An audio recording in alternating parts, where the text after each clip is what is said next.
Dear students, KTU BTech LET 2026 second allotment publish ചെയ്തിട്ടുണ്ട്. അപ്പോൾ നിങ്ങളെ പ്രൊഫൈലിൽ ലോഗിൻ ചെയ്താൽ നിങ്ങൾക്ക് സെക്കൻഡ് അലോട്ട്മെൻറ്റിൽ ഏത് കോളേജിലാണ് അഡ്മിഷൻ കിട്ടിയതെന്ന് അറിയാൻ പറ്റും. അപ്പോൾ അലോട്ട്മെൻറ്റ് കിട്ടിയവർ ഇനി എന്താണ് ചെയ്യേണ്ടത്, അലോട്ട്മെൻ്റ് ഒന്നും കിട്ടാത്തവർ ഇനി എന്താണ് ചെയ്യേണ്ടത്, ഇനി ഇതിന് ശേഷം അലോട്ട്മെൻറ്റ് ഉണ്ടോ, അപ്പോൾ ഇങ്ങനെയുള്ള കാര്യങ്ങളാണ് ഈ ഒരു വീഡിയോയിൽ പറയുന്നത്. അപ്പോൾ LBSൻ്റെ വെബ്സൈറ്റിൽ ഇങ്ങനെ ഒരു നോട്ടിഫിക്കേഷൻ വന്നിട്ടുണ്ട്. അലോട്ട്മെൻറ്റ് ലഭിച്ച വിദ്യാർത്ഥികൾ ടോക്കൺ ഫീസ് അടച്ചതിന് ശേഷം ലഭിക്കുന്ന അലോട്ട്മെൻറ്റ് മെമ്മോ സഹിതം 15/7/2026 മുതൽ 17/7/2026 വരെയുള്ള ദിവസങ്ങളിൽ അലോട്ട്മെൻറ്റ് ലഭിച്ച കോളേജുകളിൽ അസൽ സർട്ടിഫിക്കറ്റുകളുമായി നേരിട്ട് ഹാജരായി പ്രവേശനം നേടേണ്ടതാണ്. അപ്പോൾ സെക്കൻഡ് അലോട്ട്മെൻറ്റിന് ശേഷം അലോട്ട്മെൻറ്റ് കിട്ടിയ വിദ്യാർത്ഥികൾ കോളേജിൽ ഡയറക്റ്റ് പോയി അഡ്മിഷൻ എടുക്കണം. ഇവിടെ ടോക്കൺ ഫീസ് അടക്കുന്ന കാര്യം പറയുന്നുണ്ട്. നിങ്ങൾ ഫസ്റ്റ് അലോട്ട്മെൻറ്റിന് ശേഷം ടോക്കൺ ഫീ അടച്ചിട്ടുണ്ടെങ്കിൽ ഇനി സെക്കൻഡ് അലോട്ട്മെൻറ്റിന് ശേഷം വേറെ ടോക്കൺ ഫീസ് അടക്കേണ്ട. ടോക്കൺ ഫീസ് ഒരു പ്രാവശ്യം അടച്ചാൽ മതി. അപ്പോൾ ടോക്കൺ ഫീസ് ഇനി ആരാണ് അടക്കേണ്ടതെന്ന് ചോദിച്ചാൽ ഫസ്റ്റ് അലോട്ട്മെൻറ്റിൽ അലോട്ട്മെൻ്റ് ഒന്നും കിട്ടാതെ സെക്കൻഡ് അലോട്ട്മെൻറ്റിൽ അലോട്ട്മെൻറ്റ് കിട്ടിയവർ എന്ത് ചെയ്യണം, ടോക്കൺ ഫീ അടക്കണം. അപ്പോൾ നിങ്ങൾ കോളേജിൽ പോകുന്നതിന് മുമ്പ് ടോക്കൺ ഫീ അടച്ചിട്ട് പോവുക. ടോക്കൺ ഫീ അടച്ചിട്ടില്ലെങ്കിൽ നിങ്ങൾ അലോട്ട്മെൻറ്റ് നഷ്ടപ്പെടും. ഇനി ഫസ്റ്റ് അലോട്ട്മെൻറ്റിൽ കോസ്റ്റ് ഷെയറിംഗ് കോളേജുകൾ, പ്രൈവറ്റ് സെൽഫ് ഫൈനാൻസിങ് കോളേജുകൾ കിട്ടിയവരുണ്ടാവും. നിങ്ങൾ ടോക്കൺ ഫീ അടച്ചിട്ടുണ്ടാവും 10,000 ആണ്. ചിലപ്പോൾ നിങ്ങൾക്ക് സെക്കൻഡ് അലോട്ട്മെൻറ്റിൽ ഗവൺമെൻറ് അല്ലെങ്കിൽ എയ്ഡഡിലോട്ട് മാറിയിട്ടുണ്ടാവും. അപ്പോൾ ടോക്കൺ ഫീ വരെ 3150 ആണ്. അപ്പോൾ നിങ്ങൾ ആദ്യം അടച്ച എമൗണ്ടിൽ നിന്ന് 3150 രൂപ വെച്ച് ബാക്കി എമൗണ്ട് നിങ്ങൾക്ക് റീഫണ്ട് കിട്ടും. അതിപ്പോഴല്ല, അങ്ങനെയുള്ള സ്റ്റുഡൻസിൻ്റെ പ്രൊഫൈലിൽ LBS അപ്ഡേഷൻ തരും, ബാലൻസ് എമൗണ്ട് എന്ന് പറഞ്ഞിട്ട്. അപ്പോൾ അത് നിങ്ങൾ അതിൽ അക്കൗണ്ട് ഡീറ്റെയിൽസ് ഒക്കെ കൊടുത്തു കഴിഞ്ഞാൽ നിങ്ങളുടെ അക്കൗണ്ടിലോട്ട് അത് തിരിച്ചു വരും. അത് കുറച്ച് കഴിഞ്ഞിട്ടാണ്. അപ്പോൾ ഇപ്പോൾ നിങ്ങൾ ചെയ്യേണ്ടത് സെക്കൻഡ് അലോട്ട്മെൻറ്റിന് ശേഷം നിങ്ങൾക്ക് കിട്ടിയ കോളേജിൽ പോയി ജോയിൻ ചെയ്യുക. ജോയിൻ ചെയ്യാനുള്ള ഡേറ്റ് ഇവിടെ തന്നിട്ടുണ്ട്. 15/7/2026 മുതൽ 17/7/2026. 3 ദിവസമാണുള്ളത്. 15-ാം തീയതി, 16-ാം തീയതി, 17-ാം തീയതി. അപ്പോൾ ഇതിൽ ഏതെങ്കിലും ഒരു ദിവസം പോയിട്ട് അഡ്മിഷൻ എടുക്കുക. അപ്പോൾ അഡ്മിഷന് പോകുമ്പോൾ നിങ്ങൾ ഡോക്യുമെൻറ്റ്സ്, സർട്ടിഫിക്കറ്റുകൾ കൊണ്ടുപോകണം. അപ്പോൾ എന്തൊക്കെ സർട്ടിഫിക്കറ്റുകളാണ് നിങ്ങൾ കൊണ്ടുപോകേണ്ടതെന്നാണ് ഇനി പറയാൻ പോകുന്നത്. Documents to be submitted for verification at the time of admission. അതിൽ ഒന്നാമത്തത് നിങ്ങൾ ഡിപ്ലോമ സർട്ടിഫിക്കറ്റ് കൊണ്ടുപോകണം. ഒറിജിനൽ ഉണ്ടെങ്കിൽ ഒറിജിനൽ, അല്ലെങ്കിൽ പ്രൊഫഷണൽ. രണ്ടാമത്തത് diploma grade card or diploma mark list. അതും ഒറിജിനൽ ഉള്ളവർ ഒറിജിനൽ കൊണ്ടുപോകുക, അല്ലാത്തൊരു പ്രൊഫഷണൽ കൊണ്ടുപോകുക. മൂന്നാമത്തത് TC transfer certificate and CC contact certificate. അപ്പോൾ ഇതിൽ കോൺടാക്ട് സർട്ടിഫിക്കറ്റിൻ്റെ വാലിഡിറ്റി എന്ന് പറഞ്ഞാൽ 6 മാസമാണ്, 6 മന്ത് ആണ്. അപ്പോൾ കഴിഞ്ഞ വർഷം അതിന് മുന്നത്തെ വർഷമൊക്കെ പാസ് ഔട്ട് ആയവരെ CCയുടെ ഡേറ്റ് നോക്കുക. അത് 6 മാസം കഴിഞ്ഞിട്ടുണ്ടെങ്കിൽ പുതിയത് എടുക്കുക. ഇപ്പോൾ ജസ്റ്റ് പാസ് ഔട്ട് ആയവർക്ക് നിങ്ങൾക്ക് കോളേജിൽ നിന്ന് CC മതി. ഇനി നാലാമത്തെ BTech LET 2026 അഡ്മിറ്റ് കാർഡ്. നിങ്ങൾ BTech LET എൻട്രൻസ് എക്സാം എഴുതാൻ പോയപ്പോൾ കൊണ്ടുപോയ ഹോൾ ടിക്കറ്റ്, അതാണ് അഡ്മിറ്റ് കാർഡ്. അതിൻ്റെ കോപ്പി വേണം. പിന്നെ BTech LET 2026 സ്കോർ കാർഡ് നിങ്ങളെ പ്രൊഫൈലിന് ഡൗൺലോഡ് ചെയ്യാൻ കിട്ടും. പിന്നെ നിങ്ങൾ അടച്ച ടോക്കൺ ഫീസിൻ്റെ റെസിപ്റ്റ്. പിന്നെ നിങ്ങൾ അലോട്ട്മെൻറ്റ് മെമ്മോ നിങ്ങളെ പ്രൊഫൈലിൽ നിന്ന് കിട്ടും, അതും പ്രിൻ്റ് ഔട്ട് എടുക്കണം. പിന്നെ SSLC certificate, physical fitness certificate, non creamy layer certificate and income certificate. അത് SCBC, OBC, OEC കാറ്റഗറിയിലുള്ളവർക്ക്. പിന്നെ കമ്മ്യൂണിറ്റി സർട്ടിഫിക്കറ്റ് അല്ലെങ്കിൽ കാസ്റ്റ് സർട്ടിഫിക്കറ്റ്, അതും SCBC, OBC, SC, ST, OEC കാറ്റഗറിയിലുള്ളവർക്ക്. പിന്നെ EWS ഉള്ളവർ EWS സർട്ടിഫിക്കറ്റ്. പിന്നെ നിങ്ങളെ പാസ്പോർട്ട് സൈസ് ഫോട്ടോസ് മിനിമം ഒരു 4 കോപ്പിയെങ്കിലും കയ്യിൽ കരുതുക. പിന്നെ അതേപോലെ നിങ്ങളെ ബർത്ത് സർട്ടിഫിക്കറ്റും കയ്യിൽ കരുതുക. പിന്നെ നിങ്ങളുടെ കയ്യിൽ നേറ്റിവിറ്റി സർട്ടിഫിക്കറ്റ് ഉണ്ടെങ്കിൽ നേറ്റിവിറ്റി സർട്ടിഫിക്കറ്റും കൂടെ വെക്കുക. അപ്പോൾ നേറ്റിവിറ്റി പ്രൂവ് ചെയ്യാൻ SSLC സർട്ടിഫിക്കറ്റിൽ നിങ്ങളെ പ്ലേസ് ഓഫ് ബർത്ത് കേരളത്തിലുള്ള ഒരു സ്ഥലമാണെങ്കിൽ അത് മതി. അല്ലെങ്കിൽ നിങ്ങളുടെ ബർത്ത് സർട്ടിഫിക്കറ്റിൽ പ്ലേസ് ഓഫ് ബർത്ത് കേരളത്തിലുള്ള സ്ഥലമാണെങ്കിൽ നിങ്ങളെ നേറ്റിവിറ്റി പ്രൂവ് ചെയ്യാൻ പറ്റും. പിന്നെ നിങ്ങൾ എന്ത് ചെയ്യണം, നിങ്ങൾ അഡ്മിഷൻ എടുക്കാൻ പോകുന്ന കോളേജിൻ്റെ വെബ്സൈറ്റിൽ അപ്പോൾ ഈ സർട്ടിഫിക്കറ്റുകൾ ലിസ്റ്റ് ചെയ്തിട്ടുണ്ടാവും. അപ്പോൾ ചില കോളേജിൻ്റെ വെബ്സൈറ്റിൽ അവർ പറയുന്നുണ്ട് ഡിപ്ലോമ സർട്ടിഫിക്കറ്റ് ഇങ്ങനെ 2 കോപ്പി എന്ന് പറഞ്ഞിട്ടുണ്ടാവും. അതിൽ 2 സെൽഫ് അറ്റസ്റ്റ് ചെയ്യണമെന്ന് പറയും. ചില കോളേജിൻ്റെ വെബ്സൈറ്റിൽ കോപ്പി എന്ന് മാത്രമേ പറയുള്ളൂ. ചില കോളേജിൻ്റെ വെബ്സൈറ്റിൽ ഗസറ്റഡ് ഓഫീസറെ കൊണ്ട് അറ്റസ്റ്റ് ചെയ്യണമെന്ന് പറയുന്നുണ്ട്. അപ്പോൾ നിങ്ങൾ എന്ത് ചെയ്യണം, ഈ സർട്ടിഫിക്കറ്റുകളൊക്കെ റെഡി ആയതിനു ശേഷം നിങ്ങൾ ജോയിൻ ചെയ്യുമ്പോൾ കോളേജിൻ്റെ വെബ്സൈറ്റിൽ ഒന്ന് നോക്കുക. ചില കോളേജിൻ്റെ വെബ്സൈറ്റിൽ അപ്ഡേഷൻ വന്നിട്ടുണ്ട്, ചിലതിൽ വന്നിട്ടില്ല. അപ്പോൾ വന്നിട്ടുണ്ടെങ്കിൽ അതിലിനി എക്സ്ട്രാ എന്തെങ്കിലും പറയുന്നുണ്ടെങ്കിൽ അതും കൂടെ കയ്യിൽ കരുതുക. ഓക്കെ. അപ്പോൾ നിങ്ങളെ പ്രൊഫൈലിൽ ലോഗിൻ ചെയ്താൽ ഇവിടെ സ്കോർ കാർഡ് എന്ന് പറഞ്ഞ് കാണാം. ഇതിൽ ക്ലിക്ക് ചെയ്ത് കഴിഞ്ഞാൽ സ്കോർ കാർഡ് നിങ്ങൾക്ക് ഡൗൺലോഡ് ചെയ്യാൻ പറ്റും. ഇപ്പോൾ സ്കോർ കാർഡ് ഡൗൺലോഡ് ചെയ്തിട്ട് അത് പ്രിൻ്റ് ഔട്ട് എടുക്കുക. പിന്നെ ഇവിടെ അലോട്ട്മെൻറ്റിൽ ക്ലിക്ക് ചെയ്ത് കഴിഞ്ഞാൽ ഇവിടെ ടോക്കൺ ഫീ റെസിപ്റ്റും അലോട്ട്മെൻറ്റ് മെമ്മോയും കാണാം. ഇത് രണ്ടും ഡൗൺലോഡ് ചെയ്യുക, അതിൻ്റെ പ്രിൻ്റ് ഔട്ട് എടുക്കുക. അപ്പോൾ നിങ്ങളെല്ലാവരും നിങ്ങൾ അഡ്മിഷൻ എടുക്കാൻ പോകുന്ന കോളേജിൻ്റെ വെബ്സൈറ്റിൽ കയറുക. അപ്പോൾ ഇത് കോളേജ് ഓഫ് എഞ്ചിനീയറിംഗ് ട്രിവാൻഡ്രം CETയുടെ വെബ്സൈറ്റാണ്. ഇതിൽ അഡ്മിഷനിൽ ക്ലിക്ക് ചെയ്ത് കഴിഞ്ഞാൽ ഇവിടെ BTech LET അഡ്മിഷൻ 2026 എന്ന് പറഞ്ഞ് കാണാം. ഇതിൽ ക്ലിക്ക് ചെയ്ത് കഴിഞ്ഞാൽ ഇവിടെ പറയുന്നുണ്ട് ഡോക്യുമെൻറ്റ്സ് ടു ബി സബ്മിറ്റഡ്. ഇവിടെ ക്ലിക്ക് ചെയ്ത് കഴിഞ്ഞാൽ ഡോക്യുമെൻറ്റ്സ് കാണാം. നമ്മൾ പറഞ്ഞ ഡോക്യുമെൻറ്റുകൾ തന്നെയാണ്, പക്ഷേ നിങ്ങൾ എന്ത് ചെയ്യുക, ഒന്ന് ചെക്ക് ചെയ്ത് നോക്കുക, എക്സ്ട്രാ എന്തെങ്കിലും ഉണ്ടെങ്കിൽ അതും കൂടെ കൊണ്ടുപോവുക. പിന്നെ ഇതിൽ സെൽഫ് അറ്റസ്റ്റഡ് കോപ്പിയാണ് പറയുന്നത്. അപ്പോൾ CET പോകുന്നവർ സെൽഫ് അറ്റസ്റ്റ് ചെയ്യുക കോപ്പിയിൽ. സെൽഫ് അറ്റസ്റ്റഡ് എന്ന് പറഞ്ഞാൽ നിങ്ങൾ തന്നെ അതിൽ ട്രൂ കോപ്പി എന്ന് എഴുതിയിട്ട് പേര് എഴുതി ഒപ്പിട്ടാൽ മതി.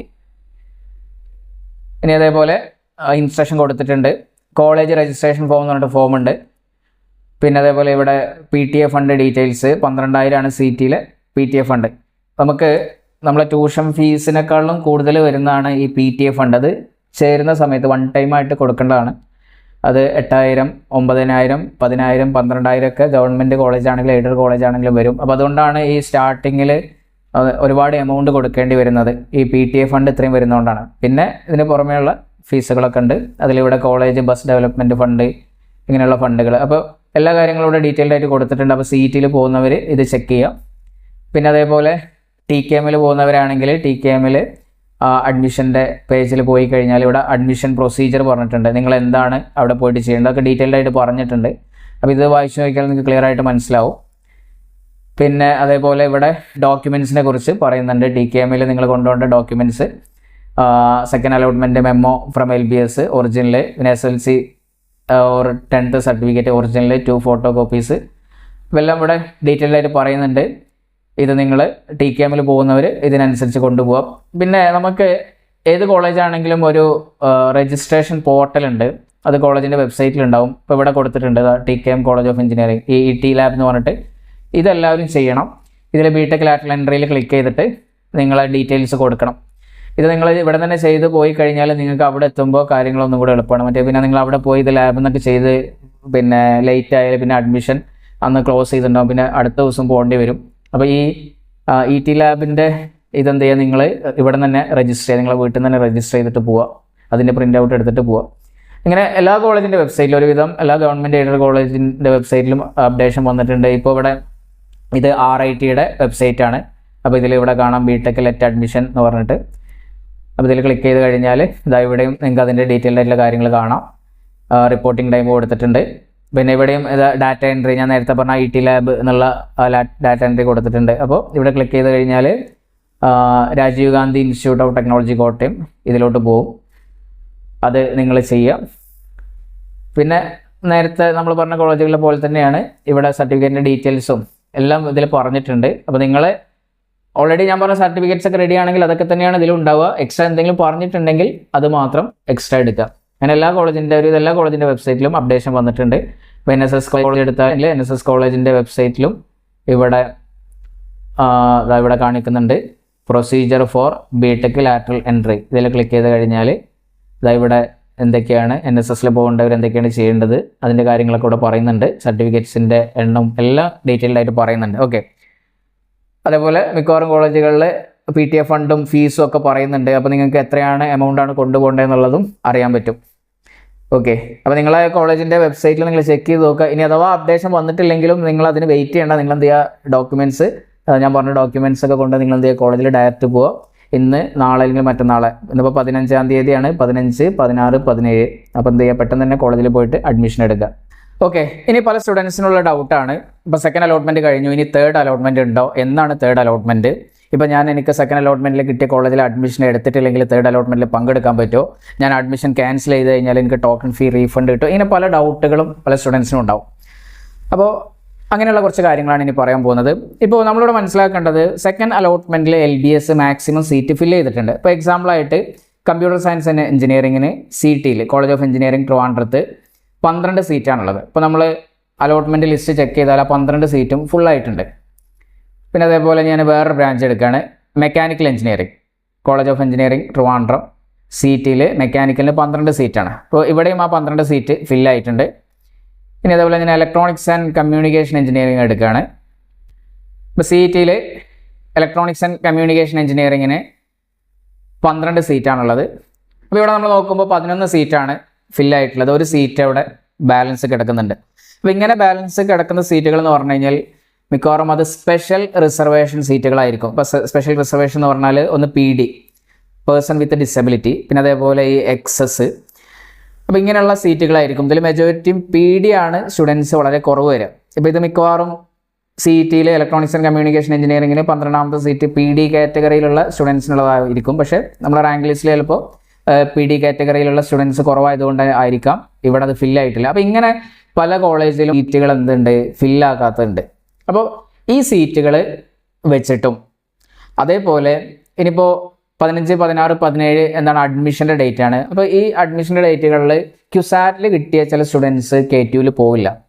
അപ്പോൾ അങ്ങനെ പോവാതിരുന്നാൽ ആ സീറ്റും എന്താവും, അവിടെ വേക്കൻ്റ് ആവും. അപ്പോൾ ആ സീറ്റുകളും പിന്നെ ഞാനിപ്പോൾ പറഞ്ഞ ഈ ഒരു സ്പെഷ്യൽ റിസർവേഷൻ കാറ്റഗറിയിൽ സ്റ്റുഡൻസ് ഇല്ലാത്ത സീറ്റുകളും കൂടെ ഉൾപ്പെടുത്തിയിട്ട് LBS ഒരു അലോട്ട്മെൻറ്റും കൂടെ നടത്തും. അത് തേർഡ് അലോട്ട്മെൻറ്റ് എന്നല്ല അതിന് പറയുക, ഫൈനൽ അലോട്ട്മെൻറ്റ് അല്ലെങ്കിൽ സ്പെഷ്യൽ അലോട്ട്മെൻറ്റ് എന്നാണ് പറയുക. അത് ഇതിൻ്റെ കണ്ടിന്യൂഷനേ അല്ല, അത് സെപ്പറേറ്റ് അലോട്ട്മെൻ്റ് ആണ്. അപ്പോൾ ഇപ്പോൾ അഡ്മിഷൻ എടുത്ത സ്റ്റുഡൻസിനും അഡ്മിഷൻ എടുക്കാത്ത സ്റ്റുഡൻസിനും ഇതിൽ പങ്കെടുക്കാൻ പറ്റും, സ്പെഷ്യൽ അലോട്ട്മെൻറ്റിൽ പങ്കെടുക്കാൻ പറ്റും. അപ്പോൾ ഞാൻ പറയണത് അടുത്ത ഇനി വരാൻ പോകുന്ന അലോട്ട്മെൻറ്റിനെ കുറിച്ചാണ്. അത് ഇതിൻ്റെ ഇപ്പോൾ കഴിഞ്ഞ അലോട്ട്മെൻറ്റിൻ്റെ കണ്ടിന്യൂഷൻ അല്ല, പുതിയ നോട്ടിഫിക്കേഷൻ വരും.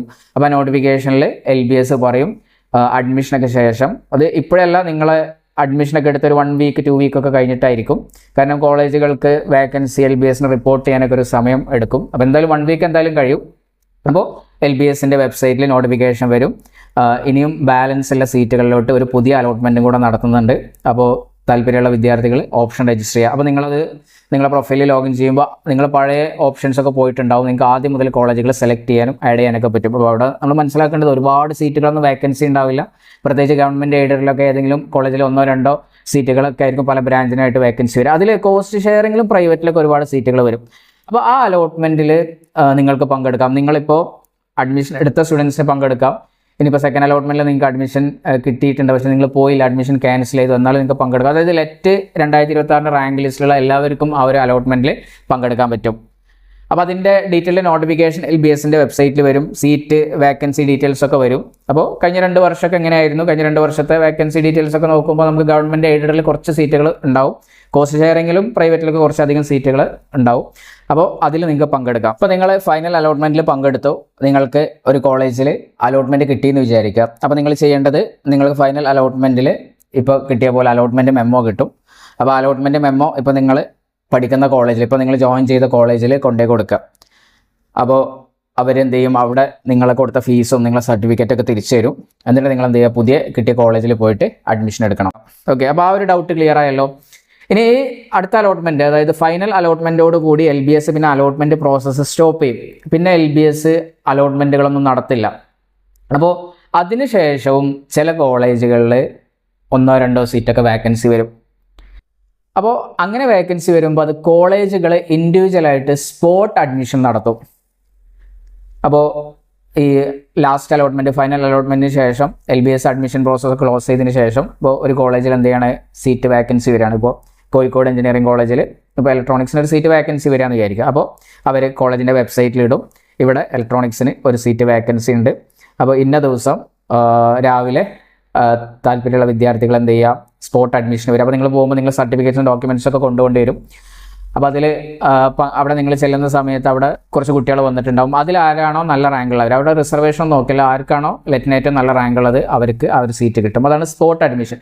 ഇനി സ്പോട്ട് അഡ്മിഷന് പോകുമ്പോൾ നിങ്ങൾ ഓൾറെഡി അഡ്മിഷൻ എടുത്ത കോളേജിൻ്റെ പെർമിഷൻ വേണം. അപ്പോൾ ഗവൺമെൻറ് എയ്ഡഡ് കോളേജുകളൊക്കെ വിടും, പ്രൈവറ്റ് കോളേജുകൾ ചിലപ്പോൾ വിടില്ല.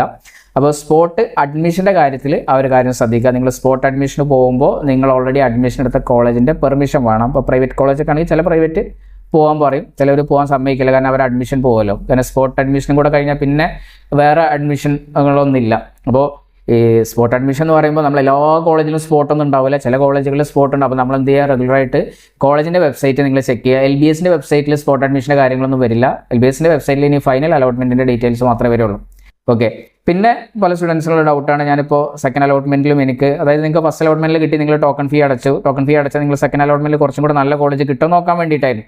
പക്ഷേ നിങ്ങൾക്ക് അത് കിട്ടിയില്ല. സെക്കൻഡ് അലോട്ട്മെൻറ്റിലും ആ കോളേജിനാണ്, നിങ്ങൾക്ക് ആ കോളേജ് താല്പര്യമില്ല, നിങ്ങൾ ഇപ്പോൾ തീരുമാനിച്ചത് ആ കോളേജിൽ പോകുന്നില്ല. അതായത് ഫൈനൽ അലോട്ട്മെൻറ്റിനും അതേപോലെ സ്പോട്ട് അഡ്മിഷനും കൂടെ ട്രൈ ചെയ്യുക. കിട്ടുകയാണെങ്കിൽ നല്ല കോളേജ് കിട്ടുകയാണെങ്കിൽ പോകുക, അല്ലെങ്കിൽ റിപ്പീറ്റ് ചെയ്യുക, അങ്ങനെ പല പ്ലാനുകളും ഉണ്ട്. അപ്പോൾ ഇപ്പോൾ നിങ്ങൾക്ക് സെക്കൻഡ് അലോട്ട്മെൻറ്റിൽ കിട്ടിയ കോളേജിൽ ജോയിൻ ചെയ്യാൻ താല്പര്യമില്ലെങ്കിൽ നിങ്ങൾ അവിടെ പോകണ്ട, അഡ്മിഷൻ എടുക്കാൻ പോകണ്ട. പക്ഷേ അവിടെ മനസ്സിലാക്കേണ്ടത്, നിങ്ങൾക്ക് അഡ്മിഷൻ എടുക്കാൻ പോയില്ലെങ്കിൽ നിങ്ങൾ ആ സീറ്റ് ക്യാൻസൽ ആവും. പിന്നെ സ്പെഷ്യൽ അലോട്ട്മെൻറ്റിലും സ്പോട്ടിലും കിട്ടിയില്ലെങ്കിൽ നിങ്ങൾക്ക് പിന്നെ എവിടെ ഉണ്ടാവില്ല. അപ്പോൾ അത് നിങ്ങൾക്ക് അത്രയും താല്പര്യം ഇല്ലെങ്കിൽ മാത്രം പോകാതിരിക്കുക. പോകാതിരുന്ന് കഴിഞ്ഞാൽ നിങ്ങൾ അഡ്മിഷൻ ക്യാൻസൽ ആവും. അങ്ങനെ അഡ്മിഷൻ ക്യാൻസൽ ആയ സ്റ്റുഡൻസിന് LBS ടോക്കൺ ഫീ റീഫണ്ട് ചെയ്തു തരും. അത് ഇപ്പോഴല്ല, കുറച്ച് സമയമെടുക്കും. കുറച്ച് കഴിഞ്ഞാൽ അടുത്ത മാസമൊക്കെ ആകുമ്പോൾ LBSൻ്റെ വെബ്സൈറ്റിൽ അതിൻ്റെ അപ്ഡേഷൻ വരും. ഇങ്ങനെ സെക്കൻഡ് അലോട്ട്മെൻറ്റിൽ അഡ്മിഷൻ എടുക്കാതെ അഡ്മിഷൻ ക്യാൻസൽ ആയ സ്റ്റുഡൻസ് അതിൻ്റെ കാര്യങ്ങൾ ചെയ്യാമെന്ന് പറഞ്ഞു. ചിലപ്പോൾ നിങ്ങൾ മെയിൽ അയക്കേണ്ടി വരും, ചിലപ്പോൾ വെബ്സൈറ്റിൽ തന്നെ അത് അപ്ലൈ ചെയ്യാനുള്ള ഓപ്ഷൻ ഉണ്ടാവും. അപ്പോൾ നിങ്ങൾ അപ്ലൈ ചെയ്യാൻ നിങ്ങൾ അക്കൗണ്ട് ഡീറ്റെയിൽസ് ഒക്കെ കൊടുത്തു കഴിഞ്ഞാൽ നിങ്ങൾക്ക് ടോക്കൺ ഫീ റീഫണ്ട് കിട്ടും. അതിന് സമയം എടുക്കും. അപ്പോൾ കഴിഞ്ഞ വർഷമൊക്കെ 6 മാസം വരെ സമയം എടുത്തിട്ടുണ്ട്. അപ്പോൾ ഇതൊക്കെയാണ് അടുത്ത അലോട്ട്മെൻറ്റുമായി ബന്ധപ്പെട്ട കാര്യങ്ങൾ പറയാനുള്ളത്. ഇനി എന്തെങ്കിലും ഡൗട്ടുകൾ ഉണ്ടെങ്കിൽ എനിക്ക് വാട്സപ്പിൽ മെസ്സേജ് അയച്ച് ചോദിക്കുക. Okay, all the best.